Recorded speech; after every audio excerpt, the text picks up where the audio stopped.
konsentrasjonen. Så la meg ta nummer 30. Tante, se på tante. Tante gjør ris. Nå får du godt en halv softis. Ja. Var det godt?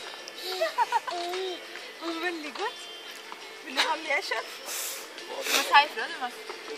Ja, for jeg er veldig litt vant, så jeg har ingenting. Har det vært is her? Har du boksen? Du hadde? Ja. Jeg tviler ikke. Tante må få. Jeg tror nok at noen kan ta hele. Jeg tror nok morfar ta hele også. Jeg liker først flere nå.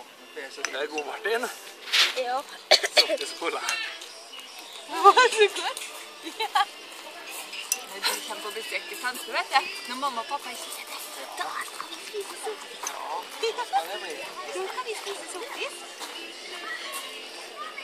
Ja, herregud. Heldig gris, Niklas.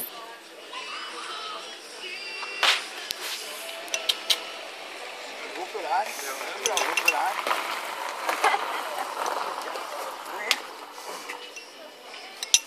Brons.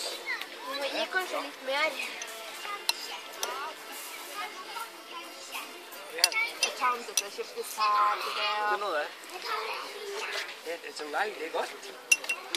Utferdig tante til så stor bit, vet du. Ja. Man tåler det, man prøver å ette mer. Niklas. Prøv å ette et utdekt flere. Oi, jeg datt ned. God til tid, jeg stopper meg med. Vi har 2 ganger.